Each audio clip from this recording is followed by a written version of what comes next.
మాట్లాడాలి మాట్లాడాలి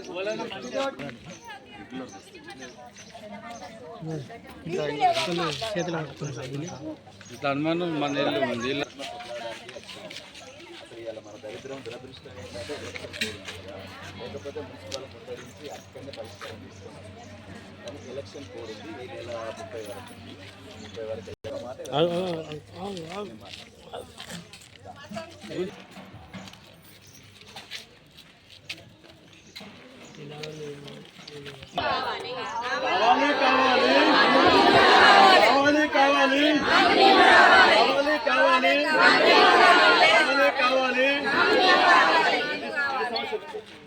తక్షణమే నీటి సమస్య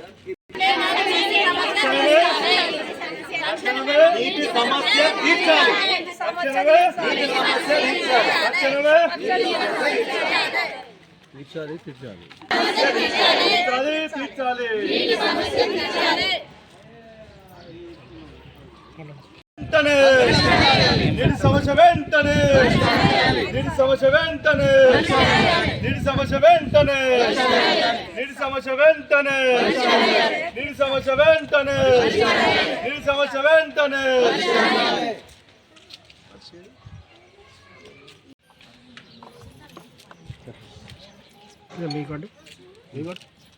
ఇది పెద్దూరు డబల్ బెడ్రూమ్లో ప్రస్తుత పరిస్థితి. ఇక్కడ ఉన్నటువంటి మహిళామూర్తులు మరియు ఇక్కడ ఉన్నటువంటి స్థానిక ప్రజలందరి గోస మీ అందరికీ కళ్ళకు కట్టినట్టు కనబడుతుంది.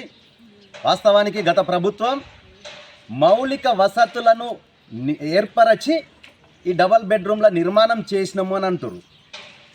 మౌలిక వసతులలో అతి ముఖ్యమైనది నీరు.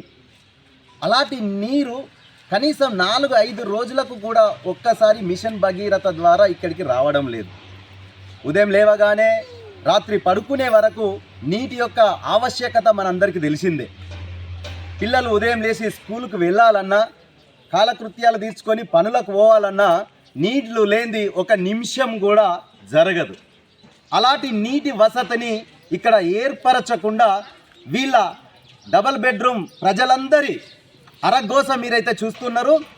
తక్షణమే ఎన్నోసార్లు వీరు మున్సిపల్ అధికారులకు మరియు కలెక్టర్ గారికి, ప్రస్తుతం మన విప్ అయినటువంటి ఆది శ్రీనివాస్ గారికి కూడా పలుమార్లు వీళ్ళు వెళ్ళి వినతి పత్రం ఇవ్వడం జరిగింది. ఎన్నోసార్లు విన్నవించుకున్నారు వీళ్ళ సమస్యను.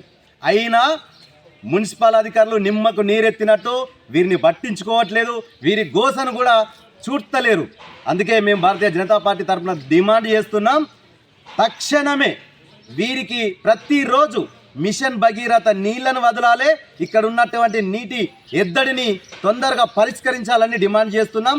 అంతేకాదు మా గౌరవ ఎంపీ గారు 2 బోర్లు ఇవ్వడం జరిగింది ఈ కాలనీకి.